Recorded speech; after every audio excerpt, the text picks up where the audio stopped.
പിൽക്കാലത്ത് രൂപപ്പെട്ടു വന്നതാണ് ഈ ക്രമങ്ങളൊക്കെ. അല്ലാതെ ഒന്നാമത്തത് രണ്ടാമത്തത് എന്നൊക്കെ പറഞ്ഞ് അങ്ങനെ ഒരു ക്രമമൊന്നും ഖുർആനിലൊന്നുമില്ല.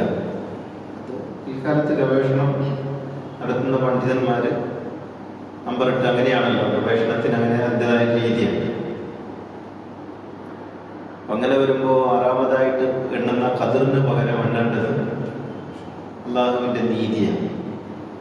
എന്താണ് അള്ളാഹുവിൻ്റെ നീതി എന്നുള്ളത് കൊണ്ട് അർത്ഥമാക്കുന്നത്? ഈ ഭൗതിക ലോകത്ത് ഒരു വ്യവസ്ഥ അള്ളാഹു നിശ്ചയിച്ചിട്ടുണ്ട്. നമ്മൾ ഇന്നലെ പറഞ്ഞതുപോലെ ആ വ്യവസ്ഥ അനുസരിച്ചാണ് ഈ പ്രപഞ്ചം മുഴുവനും ചലിക്കുന്നത്, നിലനിൽക്കുന്നത്. അവിടെ അതിലാണ് അവന്റെ നീതി ഉള്ളത്. ആ വ്യവസ്ഥയ്ക്ക് വിരുദ്ധമായി അല്ലെങ്കിൽ വ്യവസ്ഥയ്ക്ക് അതീതമായി അതിനെ മറികടക്കാൻ ആരെങ്കിലും ശ്രമിക്കുമ്പോൾ ആ വ്യവസ്ഥ തന്നെ സ്വയം പ്രവർത്തിക്കും. അങ്ങനെ പ്രവർത്തിക്കുമ്പോൾ അതിൽ നേർക്കുനേരെയുള്ള അപരാധികൾ മാത്രമല്ല, അപരാധികളല്ലാത്തവരും ആ പ്രകൃതിയുടെ റിയാക്ഷനിൽ പെടും. ഖുർആനിലൊരു പ്രയോഗമുള്ളത് വത്തഖൂ ഫിത്നതൻ ലാ തുസീബന്നല്ലദീന ളലമൂ മിൻകും ഖാസ്സ. നിങ്ങളിൽ അന്യായം ചെയ്ത ആളുകളെ മാത്രം പിടികൂടുന്ന തരത്തിൽ ഈ ലോകത്ത്, ഭൗതിക ലോകത്ത് ശിക്ഷകളൊന്നും വരില്ല. അന്യായം ചെയ്തവരോടൊപ്പം അന്യായം ചെയ്യാത്തവരും കൂടി ആ പ്രകൃതിയുടെ റിയാക്ഷനിൽ, വ്യവസ്ഥയുടെ റിയാക്ഷനിൽ പെട്ടുപോകും. അപ്പൊ അതുകൊണ്ട് തിന്മ ചെയ്യുന്നവരുടെ കൈക്ക് പിടിക്കുക എന്നുള്ളത് മനുഷ്യ സമൂഹത്തിന്റെ നന്മ ആഗ്രഹിക്കുന്ന എല്ലാവരുടെയും ദൗത്യമാണ് എന്ന് ഖുർആൻ പറയുന്നുണ്ട്. പ്രവാചകൻ ഒരു ഉപമ പറഞ്ഞത് എന്തെന്നാൽ, കുറെ ആളുകൾ ഒരു കപ്പലിൽ യാത്ര ചെയ്യുന്നു. യാത്ര ചെയ്യുമ്പോൾ താഴ്ഭാഗത്തും മുകൾ ഭാഗത്തും തട്ടുകളുള്ള കപ്പലാണ്. അപ്പൊ മുകൾ ഭാഗത്തുള്ള മനുഷ്യരുടെ കയ്യിൽ വെള്ളമുണ്ട്, താഴെയുള്ളവരുടെ കയ്യിൽ വെള്ളം തീർന്നു പോയി. അപ്പം താഴെയുള്ളവർ മുകളിലുള്ളവരോട് ചോദിച്ചു, ഞങ്ങൾക്ക് കുടിവെള്ളം തീർന്നു പോയി, നിങ്ങൾ വെള്ളം തരണമെന്ന് പറഞ്ഞു. പക്ഷെ മുകളിലുള്ളവർ കൊടുക്കാൻ തയ്യാറായില്ല. അപ്പൊ താഴെയുള്ളവർ പറഞ്ഞു, നമുക്ക് വേറെ നിർവാഹമൊന്നുമില്ല, വെള്ളമില്ലാതെ നമുക്ക് ജീവിക്കാൻ കഴിയില്ലല്ലോ, അതുകൊണ്ട് കുറച്ച് കടലിൽ നിന്ന് വെള്ളം എടുക്കാം. അപ്പൊ കടലിൽ നിന്ന് വെള്ളം എടുക്കണമെങ്കിൽ എന്ത് ചെയ്യണം? കടലിലേക്ക് ഇറങ്ങണം. അതിന് ആർക്കും കഴിയില്ല. പിന്നെ നമുക്ക് ഒരു ചെറിയ ദ്വാരം ഉണ്ടാക്കാം എന്ന് പറഞ്ഞിട്ട് ഒരു കപ്പലിലൊരു ദ്വാരം ഉണ്ടാക്കി. അപ്പോ മേൽഭാഗത്തുള്ളവർ ഇത് കാണുന്നുണ്ട്, അവരൊന്നും പറഞ്ഞില്ല, അവരൊന്നും തടഞ്ഞില്ല. ദ്വാരം ഉണ്ടാക്കിയതോടുകൂടി കടൽ വെള്ളം എരിച്ച് കയറാൻ തുടങ്ങി. കപ്പൽ ആകപ്പാടെ മുങ്ങിപ്പോയി. താഴെയുള്ളവരും മേലുള്ളവരൊക്കെ അതിൽ പെട്ടു. ഇതാണ് ഈ പ്രപഞ്ചത്തിന്റെ പൊതുവായ രൂപമാണ്. ഓട്ടുണ്ടാക്കുന്നവര് മാത്രമല്ല, അതിനെ തടയാത്തവരും അതിൽ പെടും. അത് നോക്കിയിരുന്നവരും പെടും, മൗനം പാലിച്ചവരും പെടും, അല്ലാത്തവരും പെടും. കപ്പല് മുമ്പ് എല്ലാവരും പോകും. അപ്പോ ഇത് പൊതുവെ ഈ ഭൗതിക പ്രകൃതിയുടെ, അപ്പോ അവിടെ ദൈവം ഉണ്ടാക്കിയത് എന്തെന്ന് വെച്ചാൽ, കപ്പലിന് ഓട്ടം ഉണ്ടായാൽ വെള്ളം കയറുമെന്നും, വെള്ളം കയറിയാൽ കപ്പലിന്റെ ബാലൻസ് തെറ്റുമെന്നും, കപ്പൽ ചെരിയുമെന്നും, അങ്ങനെ അത് കടലിൽ മുങ്ങിപ്പോകുമെന്നും, കടലിൽ മുങ്ങിയാൽ അതിലുള്ള ആളുകളൊക്കെ ശ്വാസം കിട്ടാതെ മരിച്ചു പോകുമെന്നുള്ളതാണ് വ്യവസ്ഥ. ആ വ്യവസ്ഥക്കനുസൃതമായി പിന്നെ സംഭവിക്കും. അപ്പോൾ അവിടെ ഈ ഭൗതിക പ്രപഞ്ചത്തിൽ വ്യവസ്ഥയാണ് പ്രവർത്തിക്കുന്നത്. വ്യവസ്ഥയിൽ നീതിയുണ്ട്.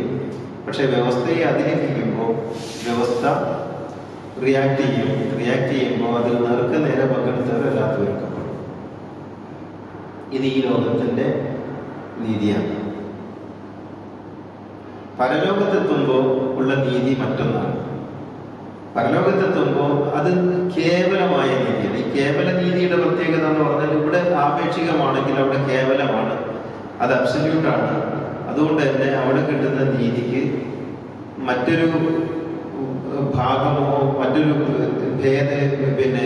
ഭാഷ്യമോ ഉണ്ടാവില്ല. അത് നീതി തന്നെ എല്ലാ അർത്ഥത്തിലും, ഏത് ഭാഗം നോക്കിയാലും നീതിയായിരിക്കും.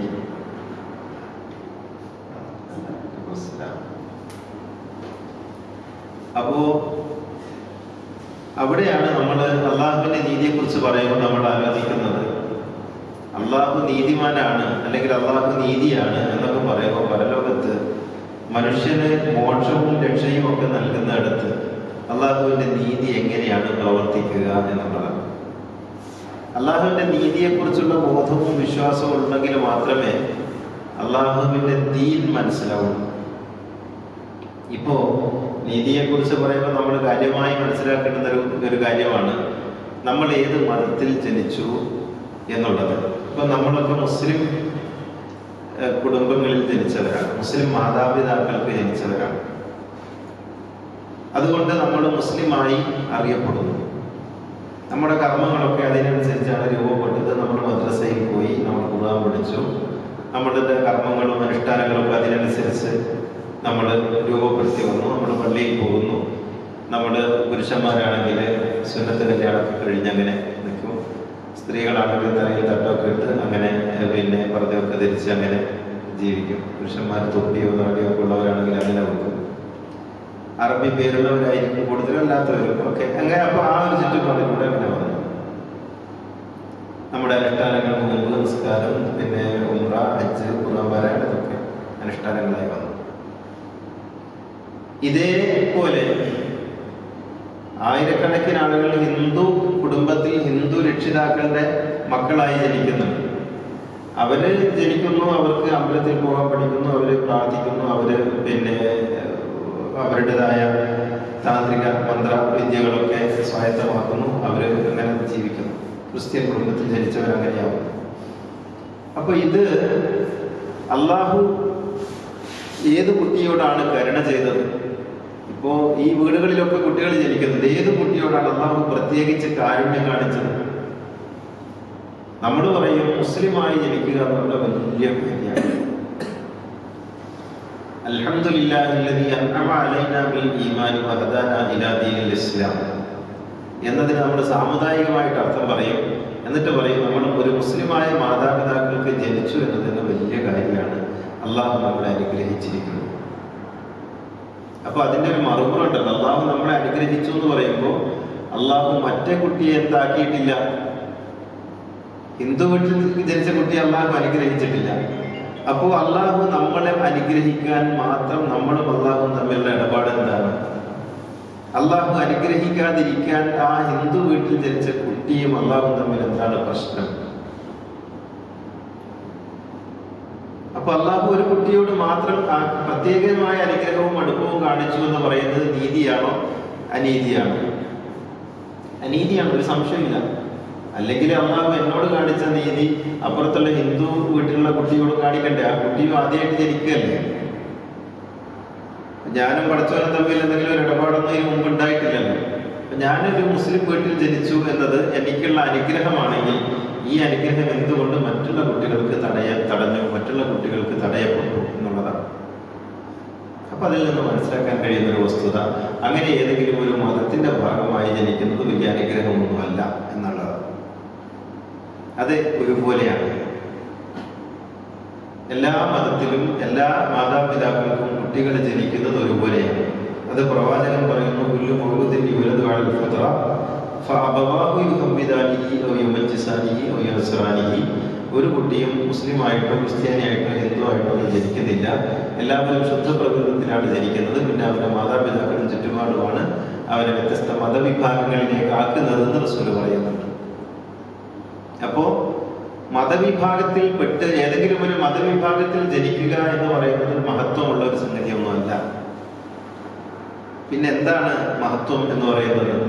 അതിനുശേഷം മനുഷ്യൻ ആർജിക്കുന്ന മൂല്യങ്ങളുടെ അവൻ ചെയ്യുന്ന കർമ്മങ്ങളുടെ അടിസ്ഥാനത്തിലാണ് ഒരു മനുഷ്യന്റെ മഹത്വം ഉണ്ടാകുന്നത്. അല്ലാതെ പ്രത്യേകിച്ച് ഒരു ഒരു മതവിഭാഗത്തിൽ ജനിക്കുന്നു എന്നുള്ളത് കൊണ്ടല്ല.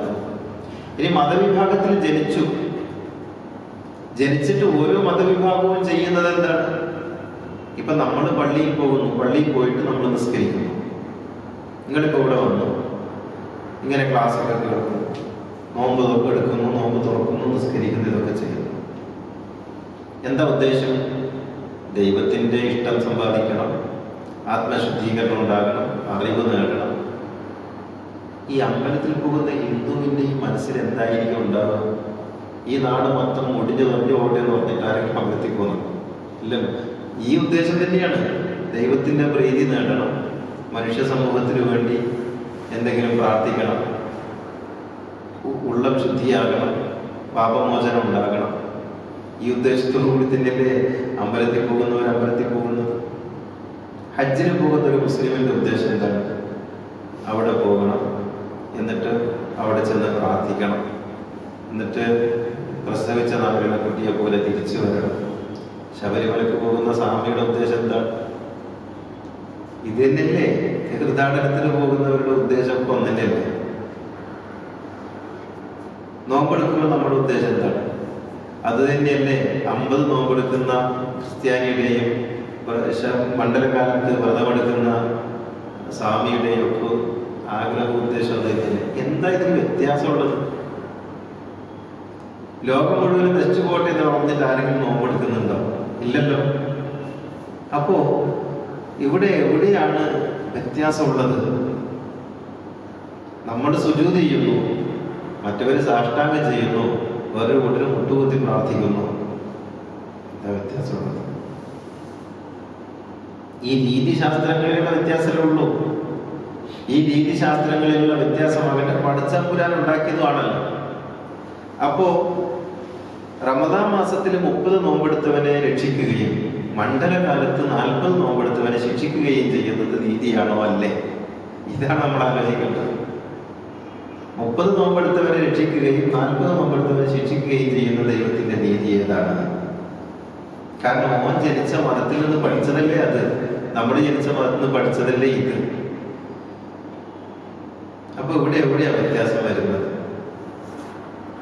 50 നോമ്പെടുക്കുന്ന ക്രിസ്ത്യാനി നരകത്തില്, 30 നോമ്പെടുക്കുന്ന മുസ്ലിം സ്വർഗത്തില്. ഇത് നീതിയാണോ? അല്ല.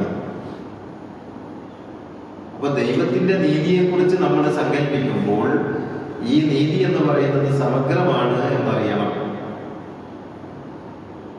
ആ സമഗ്രമായ നീതിബോധത്തിലേക്ക് നമുക്ക് എത്തിച്ചേരാൻ സാധിക്കണമെങ്കിൽ ഈ ലോകത്ത് മനുഷ്യന്റെ ഹൃദയം നോക്കി തീരുമാനം പറയാൻ കഴിവുള്ള നാഥൻ ഇങ്ങനെ ഏതെങ്കിലും മതത്തിന്റെ അടിസ്ഥാനത്തിൽ ഒരാളെ നരകത്തിലേക്കും ഒരാളെ സ്വർഗത്തിലേക്കും അയക്കുന്നവരാണ് എന്ന് വിശ്വസിക്കാൻ പറ്റില്ല. നോക്കൂ, ഈ ലോകത്ത് ഏതൊക്കെ തരത്തിലുള്ള മനുഷ്യർ, എല്ലാ മതത്തിന്റെയും എല്ലാ വിശ്വാസത്തിന്റെയും അടിസ്ഥാനം എന്ന് പറയുന്നത് മനുഷ്യന്റെ നന്മയാണ്. വിശുദ്ധി നേടാനാണ് എല്ലാവരും ഈ കർമ്മങ്ങളൊക്കെ ചെയ്യുന്നത്. നിങ്ങൾ നോക്കിയാൽ നമ്മൾ രാവിലെ 5 മണിക്കോ 5:30 5 മണിക്കോ 5:30 ഒക്കെ സുബഹി നിസ്കരിക്കുന്നു. നല്ല തണുപ്പുള്ള കാലത്തൊക്കെ സുബഹി എഴുന്നേറ്റ് നിസ്കരിക്കുന്നത് നല്ല ത്യാഗം തന്നെയാണ്. പക്ഷേ രാവിലെ ആ 5 മണിക്ക് മുമ്പ് 4 മണിക്ക് എഴുന്നേറ്റ് പച്ചവെള്ളത്തിൽ കുളിച്ചിട്ട് അമ്പലത്തിൽ പോകുന്ന സ്വാമി ചെയ്യുന്നത് ത്യാഗമല്ലേ? അതെന്താ നമ്മൾ ആലോചിക്കാത്തത്? രാവിലത്തെ പ്രഭാത പ്രാർത്ഥനയ്ക്ക് വേണ്ടി പള്ളിയിലേക്ക് പോകുന്ന പ്രായമുള്ള ക്രിസ്ത്യൻ സഹോദരിമാരും സഹോദരന്മാരും ചെയ്യുന്നത് ത്യാഗമല്ലേ? നമ്മൾ സക്കാത്ത് കൊടുക്കുന്നത് 2.5% നമ്മൾ കണക്ക് പറഞ്ഞ് സക്കാത്ത് കൊടുക്കും. നമ്മൾ പറയും നമ്മുടെ അടുത്ത് മാത്രമേ ഉള്ളൂ എന്നല്ല. സിഖ് മതക്കാര് കൊടുക്കേണ്ടത് 10%, ദശാംശം കൊടുക്കണം. മൊത്തം സ്വത്തിന്റെ 10% കൊടുക്കണം. ക്രിസ്ത്യാനികളും അങ്ങനെ കൊടുക്കണം. അപ്പൊ എന്താണ്? അതൊന്നും സ്വീകാര്യമല്ലേ? അതൊന്നും പറ്റൂല. അതൊന്നും സക്കാത്തല്ലേ? നമ്മൾ കൊടുക്കുന്നതിന് മാത്രമാണ് ഈ സക്കാത്ത് എന്ന പേര് വന്നത്. നിങ്ങൾ അമ്പലത്തില് അല്ലെങ്കിൽ സിനഗോഗുകളിൽ പോയി നോക്കണം, അല്ല ഗുരുദ്വാരകളിൽ പോയി നോക്കണം. സിഖ് ഗുരുദ്വാരകളിൽ പോയാൽ നമ്മൾ അഴിച്ചിട്ട ചെരുപ്പ് അവർ തുടച്ചു വൃത്തിയാക്കി വെക്കും. അതവരുടെ ഒരു ആരാധനയാണ്. അവിടെ പോകുന്നവർക്കൊക്കെ അന്നം നൽകും, അതൊരു ആരാധനയാണ്. ഇത് മോശം സംഗതിയാണ്. ഇത് പടച്ചോൻ കാണൂലേ? ഇത് ചെയ്യുന്നവർക്കൊന്നും പടച്ചോനൊന്നും കൊടുക്കൂലേ? അല്ല, ഒരു വിഭാഗം ചെയ്യുന്നതൊക്കെ മാത്രമേ കാണുള്ളൂ, ബാക്കിയുള്ളവർ ചെയ്യുന്നതൊക്കെ പടച്ചോൻ അങ്ങനെ തന്നെ അങ്ങ് തിരസ്കരിച്ച് കളയും. അങ്ങനെ ഗാന്ധിജി പോലും നരകത്തിൽ പോകേണ്ടി വരും, മണ്ടേല നരകത്തിൽ പോകേണ്ടി വരും, മാർട്ടിൻ ലൂതർ കിങ് ജൂനിയർ നരകത്തിൽ പോകേണ്ടി വരും. നിങ്ങൾ ആലോചിച്ച് നോക്കിയാട്ടെ, ഇവരൊക്കെ നരകത്തിൽ. എന്നിട്ട് അപ്പൊ ഈ എവിടെയാണ് പടച്ചോന്റെ നീതിയുള്ളത്? പടച്ചോൻ എങ്ങനെയാണ് നീതിമാനാകുന്നത്? അപ്പൊ നീതിക്ക് നമ്മൾ നൽകുന്ന നിർവചനം എന്താണ്? ഒരു സമുദായ ദൈവത്തെ, ഒരു കുലദൈവത്തെ സങ്കല്പിച്ചുകൊണ്ട് നാം നീതിയെക്കുറിച്ച് സംസാരിക്കാൻ നമുക്ക് എന്താ അർഹതയും യോഗ്യതയുമാണുള്ളത്.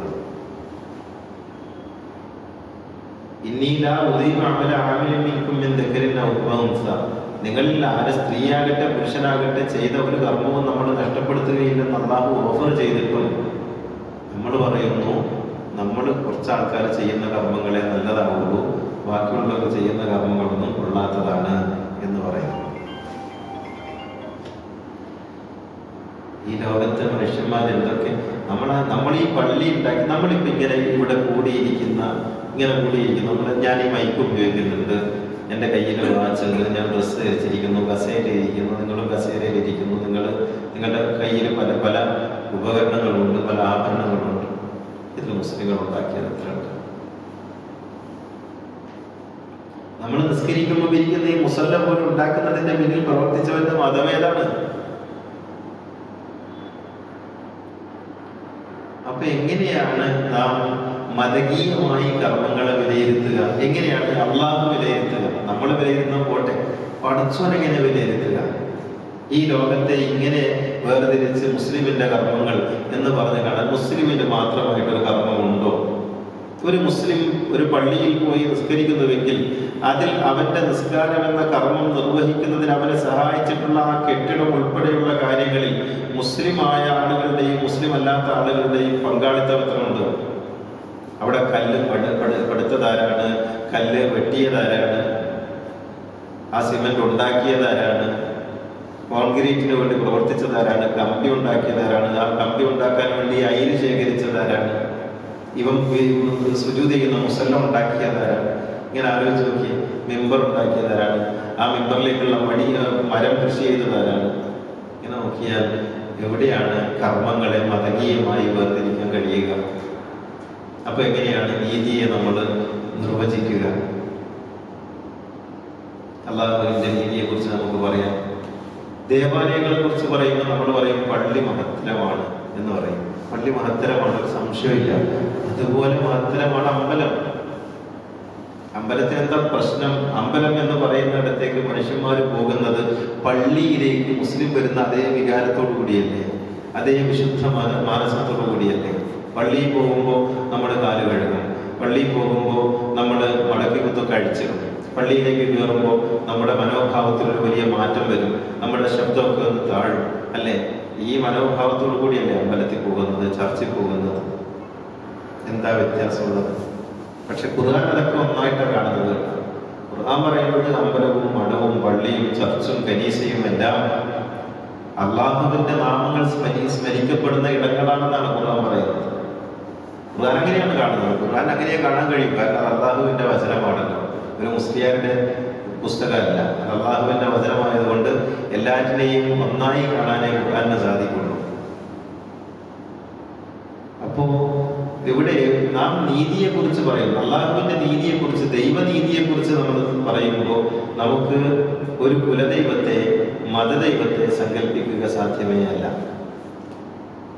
എല്ലാ മനുഷ്യരെയും ഒരുപോലെ പരിഗണിക്കുന്ന, നന്മകളെ നന്മകളായി പരിഗണിക്കുന്ന, തിന്മകളെ തിന്മകളായി പരിഗണിക്കുന്ന, ഇത് പറയുമ്പോഴാണ് ഒരു ഹദീസ് ഓർമ്മ വരുന്നത്. ഒരിക്കൽ മുഹമ്മദ് നബി പറഞ്ഞതായിട്ട് ഈ ബുഖാരി മുസ്ലിമൊക്കെ ഉദ്ധരിച്ചൊരു ഹദീസിൽ കാണുന്നു, ലാ ഇലാഹ ഇല്ലല്ലാഹ് എന്ന് പറഞ്ഞവരൊക്കെ സ്വർഗത്തിലാണ്, മുസ്ലിമായവരൊക്കെ സ്വർഗത്തിലാണ് എന്ന് നബി പറഞ്ഞു അത്രേ. അപ്പോ കൂട്ടത്തിലുള്ളവർ ചോദിച്ചു, ഇൻ സനാ വസരിഖ, അയാൾ വ്യഭിചരിക്കുകയും മോഷ്ടിക്കുകയൊക്കെ ചെയ്ത ആളാണെങ്കിലോ? അപ്പോൾ റസൂൽ പറഞ്ഞു, ഇൻ സനാ വസരിഖ, അങ്ങനെയൊക്കെ ചെയ്തെങ്കിൽ പോലും സ്വർഗത്തിലാണ്, കാരണം മുസ്ലിമായി എന്നുള്ളതാണ്. ഇവിടെയാണ് ഇതേ റസൂൽ അപ്പുറത്ത് പറയുന്നുണ്ട്, എൻ്റെ മകൾ ഫാത്തിമയാണ് കട്ടതെങ്കിൽ പോലും, റസൂൽ പറഞ്ഞിട്ടില്ല, ഫാത്തിമയോട് ചേർത്തിട്ട് അങ്ങനെ ഒരു വാക്ക് റസൂൽ പറയൂല. പക്ഷെ എങ്കിൽ പോലും ആലങ്കാരികമായിട്ട് നമുക്കത് പറയാലോ, കട്ടതെങ്കിൽ പോലും ഞാൻ കൈവിട്ടെന്ന് റസൂൽ പറയുമ്പോൾ ആ റസൂലും ഈ റസൂലും തമ്മിലുള്ള വ്യത്യാസങ്ങൾ നോക്കണം. സാമുദായികവാദിയായ ഒരു പ്രവാചകനെയാണ് അവിടെ സ്ഥാപിക്കുന്നത്. മോഷ്ടിച്ചാലും ശരി, വ്യഭിചരിച്ചാലും ശരി, ഈ സമുദായത്തിന്റെ ഭാഗമാണെങ്കിൽ സ്വർഗത്തിലാണ്. അപ്പൊ കാരണം അത് നമ്മുടെ അല്ലാഹുവാണ് എന്നുള്ളതാണ്, നമ്മുടെ ദൈവമാണ്, കുലദൈവമാണ്, മതദൈവമാണ്. ഇത് തന്നെയാണ് അവസാനത്തിലുള്ള വിശ്വാസം വരുമ്പോഴും.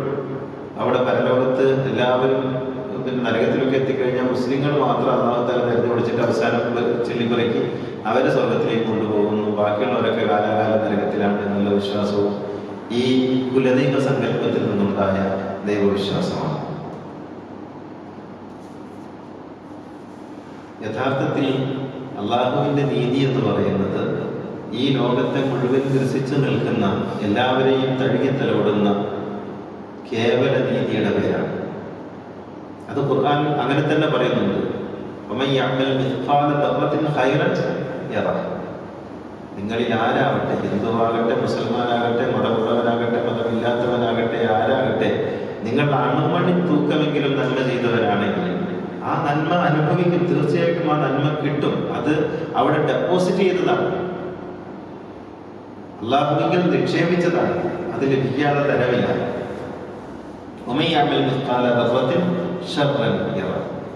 നിങ്ങൾ ചെയ്യുന്ന തിന്മ, ആ തിന്മ നിങ്ങളുടെ കുലമോ ജാതിയോ സമുദായമോ നോക്കിയിട്ടല്ല, തിന്മയാണ് ചെയ്തത്, മാനവ കുലത്തിന് ദ്രോഹമാണ് ചെയ്തത് എങ്കിൽ അതനുഭവിക്കാതെ പറ്റില്ല, അതനുഭവിക്കാതെ പോകാൻ കഴിയില്ല. ഇവിടെയൊന്നും പടച്ചോൻ മതം പറഞ്ഞില്ല. കാരണം പടച്ചോൻ മതം പറഞ്ഞാൽ പടച്ചോനല്ലാതെ പടച്ചോൻ അങ്ങനെ പറയാൻ കഴിയില്ല. അവിടെയാണ് അള്ളാഹുവിന്റെ നീതിയെ കുറിച്ചുള്ള ബോധം നമുക്കുണ്ടാകേണ്ടത്. അള്ളാഹുവിന്റെ നീതിയെ കുറിച്ചുള്ള ബോധം ഉണ്ടെങ്കിൽ മതവുമായി ബന്ധപ്പെട്ട് ഉയരുന്ന ഒട്ടേറെ തർക്കങ്ങൾക്ക് നമുക്ക് ഉത്തരം പറയാൻ കഴിയും. ഒരു സംശയവും ഇല്ല എന്ന് നമുക്ക് പറയാൻ കഴിയും. ഇപ്പൊ ഇന്നലെ മിനിഞ്ഞാന്ന് വൈകുന്നേരം നമ്മൾ നോമ്പൊക്കെ തുറന്നതിന് ശേഷം ഇവിടെ ഒരു ചെറുപ്പക്കാരൻ വന്നിരുന്നു, ഒരു അധ്യാപകൻ.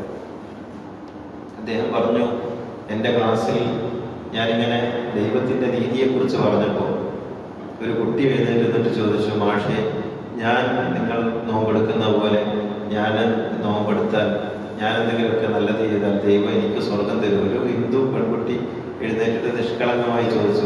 അപ്പോൾ ഈ ക്ലാസ്സിലുള്ള മുസ്ലിം കുട്ടികളൊക്കെ ഒന്നിച്ചാർത്ത് പറഞ്ഞു അത്രേ, ഇല്ല ഇല്ല, നിനക്ക് സ്വർഗം കിട്ടൂല, നീ ഹിന്ദുവാണ്. അപ്പൊ ഈ മാഷ് എന്നോട് ചോദിക്കുന്നു, ഞാൻ എന്താണ് അവിടെ പറയേണ്ടത്? ഞാൻ പറഞ്ഞു, തീർച്ചയായിട്ടും നിങ്ങൾ പറയണം, നിനക്ക് സ്വർഗം തരുന്നില്ലെങ്കിൽ ആ സ്വർഗത്തിൽ പോകാൻ ഞാൻ ഒരുക്കമല്ല, നിന്റെ കൂടെ സ്വർഗത്തിൽ പോകാൻ എനിക്ക് പറ്റുള്ളൂ എന്ന് പറയാൻ നമ്മുടെ മതം നമ്മളെ അനുവദിക്കുന്നില്ലെങ്കിൽ പിന്നെ ആ മതത്തിന്റെ അർത്ഥം എന്താണ്? ഈ ലോകത്ത് നന്മ ചെയ്യുന്നവരെ കാണാത്ത ദൈവം എന്ത് ദൈവമാണ്? എന്നിട്ട് പറയാം അവർക്ക് ദുനിയാവി കൊടുക്കും. അതിന്റെ ഉത്തരം അതാണ്, അവർക്ക് ദുനിയാവി കൊടുക്കുന്നില്ല. എന്താണ് ഗാന്ധിജിക്ക് ദുനിയാവി കിട്ടിയത്? വെടിയുണ്ടായിരുന്നു. എന്താണ് ഈ മനുഷ്യർക്ക് എന്ത് നമ്മൾ മതത്തെക്കുറിച്ച് പറയുമ്പോൾ ഇത്രമേൽ ആന്ധ്യം ബാധിക്കുന്നത് എന്തുകൊണ്ടാണ്? നമുക്ക് അള്ളാഹു ഈ ലോകത്തിന്റെ സൃഷ്ടാവാണ്, മുസ്ലിങ്ങളുടെ മാത്രം സൃഷ്ടാവല്ല, ഈ പ്രപഞ്ചത്തിന്റെ സൃഷ്ടാവാണ്. ക്ഷേത്രത്തിൽ പോയി വഴിപാട് നടത്തി പ്രാർത്ഥിക്കുന്നവന്റെയും പ്രാർത്ഥന സ്വീകരിച്ച് അവന്റെ ആവശ്യങ്ങൾ നിവർത്തിച്ചു കൊടുക്കുന്നവന്റെ പേരാണ് അള്ളാഹ്. ഭഗവാനെ എന്ന് വിളിക്കുമ്പോൾ വിളി കേൾക്കുന്നവന്റെ പേര് അള്ളാഹ്. കാരണം അവന്റെ പേര് ഭഗവാൻ കൂടിയാണ്. ഇത് നമ്മൾക്ക് തിരിച്ചറിയാൻ സാധിക്കേണ്ടതായിട്ടുണ്ട്. അപ്പോ നീതി എന്ന് പറയുന്നത് നമ്മൾ വിചാരിക്കുന്നത് പോലെ പിന്നെ കട്ടവന് മോഷ്ടിക്കപ്പെട്ടവന് അവന്റെ ആ സാധനം വാങ്ങിക്കൊടുക്കല് മാത്രമല്ല, ഈ ലോകത്ത് ചെയ്യുന്ന സകല കർമ്മങ്ങളുമായും സകല ചലനങ്ങളുമായും നീതി ബന്ധപ്പെട്ട് നിൽക്കണം. അള്ളാഹുവിന്റെ കരുണ അള്ളാഹുവിന്റെ നീതിയുമായി ബന്ധപ്പെട്ട് നിൽക്കണം. നിങ്ങൾ ആലോചിച്ച് നോക്ക്, നാളെ പരലോകത്ത് അള്ളാഹുവും ഈസാ നബിയും നടക്കുന്ന ഒരു സംഭാഷണത്തെ കുറിച്ച് സൂറത്തുൽ മാഇദയുടെ അവസാനം പറയുന്നത്. അള്ളാഹു പറയുന്നുണ്ട്, ഖാല യാ ഈസ, പിന്നെ അഅന്ത ഖുൽത ലിന്നാസി ഇത്തഖുദൂനി വഉമ്മിയ ഇലാഹൈനി മിൻ ദൂനില്ലാഹ്. അള്ളാഹു നാളെ പരലോകത്ത് ഈസാ നബിയോട് ചോദിക്കുന്ന ഒരു ചോദ്യം ചിത്രീകരിക്കുകയാണ് ഇങ്ങനെ വെറുതെ. അള്ളാഹു ചോദിക്കും, ഈസേ, നീ പറഞ്ഞിരുന്നോ നിന്നെ ദൈവമാണ്, നീ ദൈവമാണെന്നും ദൈവമായിട്ട് എന്നെ ആരാധിക്കണമെന്നും നീ ജനങ്ങളോട് പറഞ്ഞിരുന്നോ?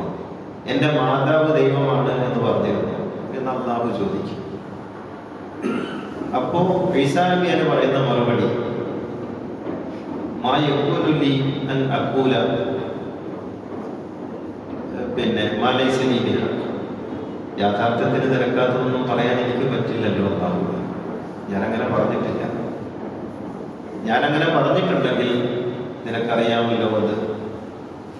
ഞാനങ്ങനെ പറഞ്ഞിട്ടില്ല. എന്നിട്ട് ഈസാ നബി പറയുന്നൊരു വർത്താനാണ്. ഇത്രയും പറഞ്ഞതിന് ശേഷം അങ്ങനെയൊക്കെ നടന്നിട്ടുണ്ടല്ലേ ഭൂമിയിൽ, എന്നെ ഇലാഹായിട്ടൊക്കെ ആരാധിച്ചിട്ടുണ്ടല്ലേ എന്ന് ഈസാ നബി പിന്നെ മനസ്സിലാക്കിയതിനു ശേഷം ഈസാ നബി പറയാണ്, അവരൊക്കെ ചെയ്തത് തെറ്റന്നെ, അവരെ ശിക്ഷിക്കാൻ നിനക്ക് പറ്റും. അവരൊക്കെ നിന്റെ ദാസന്മാരാണ്, നിനക്ക് ശിക്ഷിക്കാം.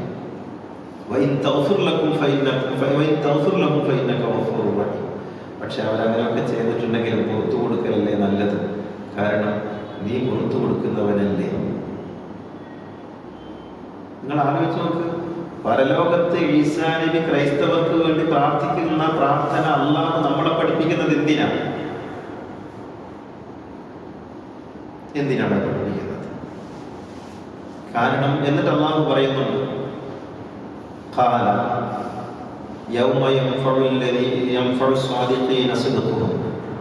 സത്യവാന്മാരുടെ സത്യം ഇന്ന് അവർക്ക് ഉപകരിക്കും. ഏതൊരു ക്രിസ്ത്യാനിയാണോ പള്ളിയിൽ നന്മ ഉദ്ദേശിച്ചത് പോയിട്ടുള്ളത്, അവർക്ക് ആ നന്മ കിട്ടും. കുരിശാരാധിച്ച, ക്രൂശിത രൂപത്തെ ആരാധിച്ച മനുഷ്യരെ കുറിച്ച് അള്ളാഹു നാളെ ഈസാ നബിയോട് പറയുന്ന വർത്തമാനമാണ്. നമ്മൾ ഏത് അള്ളാഹുവിനെയാണ് പഠിപ്പിക്കുന്നത്? ഖുർആനിൽ ഒരു ചോദ്യം, അള്ളാഹുവിനെ നിങ്ങൾ മതം പഠിപ്പിക്കുകയാണോ എന്ന് ചോദിക്കുന്നത്. ഈസാ നബി ക്രൈസ്തവ സമൂഹത്തിന് വേണ്ടി ശുപാർശ ചെയ്യുമെന്ന്, ക്രൈസ്തവ സമൂഹത്തിന് വേണ്ടി അള്ളാഹുവിനോട് പ്രാർത്ഥിക്കുമെന്ന്, ആ പ്രാർത്ഥന അള്ളാഹു സ്വീകരിക്കുമെന്ന് ഖുർആൻ നമ്മളോട് പറയുന്നത് എന്തിനാണ്? അതാ ചിന്തിക്കണം. അവിടെ അങ്ങനെ നടക്കുകയില്ലേ, നടന്നിട്ടുണ്ടോ ഇല്ലേ എന്നുള്ളതൊക്കെ പിന്നെ. അള്ളാഹു അങ്ങനെ ഈസയും ഞാനും തമ്മിൽ ഇങ്ങനെ ഒരു സംഭാഷണം നടക്കും, ആ ഈസാ നബി ഇങ്ങനെയൊക്കെ പ്രാർത്ഥിക്കും, എന്നിട്ട് ഞാൻ അതിനിങ്ങനെ മറുപടി പറയുമെന്ന് നമ്മളെ എന്തിന് അള്ളാഹു ഖുർആനിലൂടെ അറിയിച്ചു? ഈ ശുദ്ധിവാദം ഒഴിവാക്കാൻ വേണ്ടിയല്ലേ? ഈ ക്രൈസ്തവരായ ആളുകൾ ഇസ്ലാമിലെ ആരാധനാ സമ്പ്രദായം അനുസരിച്ച് ക്രിസ്ത്യാനികൾ ചെയ്യുന്ന കുരിശാരാധന ശരിയല്ല. എന്നിട്ടും ആ കുരിശാരാധന നടത്തുന്ന, തൃത്വത്തിൽ വിശ്വസിക്കുന്ന, ഈസാ നബി ദൈവപുത്രനാണ് എന്ന് പറയുന്ന ആളുകൾക്ക് വേണ്ടി നാളെ പരലോകത്ത് ഇതേ ഈസാ നബി അള്ളാഹുവിനോട് പ്രാർത്ഥിക്കുമെന്നും അള്ളാഹു ആ പ്രാർത്ഥന സ്വീകരിക്കുമെന്നും ഖുർആൻ പറയുന്നതല്ലേ നമ്മൾ ആലോചിക്കേണ്ടത്? ഇത് ചില്ലറ വർത്താനാണോ? എന്നിട്ട് നമ്മൾ പറയും ഈ നന്മകൾ ആരെയൊന്നും കാര്യമില്ല, സമപ്ലയാകണം. അപ്പൊ നമുക്ക് ഖുർആൻ, നമ്മൾ എവിടെ നിൽക്കുന്നു, ഖുർആൻ എവിടെ നിൽക്കുന്നു? അപ്പൊ നീതി എന്ന് പറയുന്നത് മതം, ജാതി, സമുദായം, ഭാഷ, ലിംഗം ഇതൊന്നും നോക്കി നിശ്ചയിക്കപ്പെടുന്നതല്ല. നീതി കേവലമാണ്, അബ്സല്യൂട്ടാണ്.